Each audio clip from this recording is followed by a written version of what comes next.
कल्कि अवतार, भगवान श्री कृष्ण का अंतिम अवतार। यह कहानी उस समय की है जब कलयुग अपने चरम पर होगा और अधर्म, अन्याय और पाप का बोलबाला पूरे संसार में फैला हुआ होगा। यह वही समय होगा जब भगवान श्री कृष्ण, जो त्रेतायुग में महाभारत के महानायक थे, अपने अंतिम अवतार कल्कि के रूप में इस धरा पर अवतरित होंगे। कल्कि का जन्म होगा शंभल ग्राम में, एक ब्राह्मण परिवार में। उनके पिता का नाम विष्णुयश और माता का नाम सुमति होगा। उनका जन्म ही संसार को पाप और अधर्म से मुक्त कराने के लिए होगा। बचपन से ही कल्कि का व्यक्तित्व असाधारण होगा और वे अपने अवतार के उद्देश्य को अच्छी तरह से जानते होंगे। जैसे जैसे कल्कि बड़े होंगे, वे देखेंगे कि समाज में सत्य, धर्म और न्याय का पूरी तरह से पतन हो चुका है। लोभ, मोह और अहंकार ने मनुष्यों को अंधा कर दिया है। लोग अपने स्वार्थ और लालच के लिए दूसरों का जीवन तबाह करने में भी हिचकिचाते नहीं हैं। अनीति और अधर्म के कारण चारों ओर अराजकता फैली हुई है। ऐसे समय में कल्कि अपने दैवीय उद्देश्य को समझते हैं और संसार को पाप से मुक्त करने का संकल्प लेते हैं। कल्कि घुड़सवारी और शस्त्र विद्या में माहिर होते हैं। वे एक सफेद घोड़े पर सवार होकर संसार में भ्रमण करते हैं। उनके हाथ में एक तेजस्वी तलवार होती है, जो अधर्म और अनीति को समाप्त करने के लिए उठाई जाती है। वे अधर्मियों का संहार करते हुए धर्म और सत्य की पुनः स्थापना करते हैं।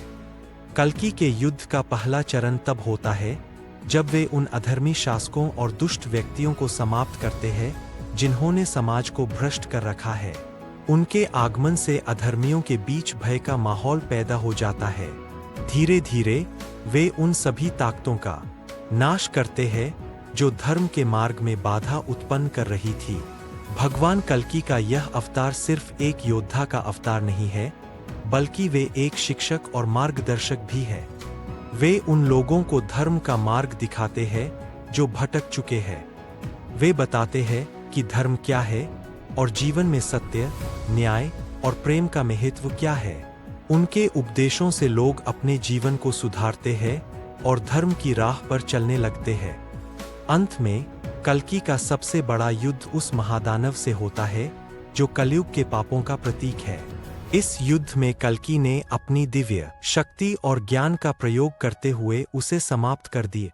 यह युद्ध केवल पाप और अधर्म का अंत नहीं है, बल्कि यह सत्य, प्रेम और धर्म की विजय भी है। जब कल्कि का कार्य पूर्ण होता है तो वे सत्ययुग की स्थापना करते हैं। यह वही युग है जहां प्रेम, शांति और धर्म की सत्ता होती है। लोग फिर से सत्य और धर्म के मार्ग पर चलते हैं और संसार में खुशहाली और समृद्धि का वातावरण बनता है। कल्कि अवतार की यह कथा हमें यह संदेश देती है कि चाहे कितना भी अंधकार क्यों न हो, अंततः सत्य और धर्म। भगवान श्री कृष्ण अपने कल्कि अवतार में एक बार फिर से इस संसार को पाप और अधर्म से मुक्त करेंगे और धर्म की पुनः स्थापना करेंगे।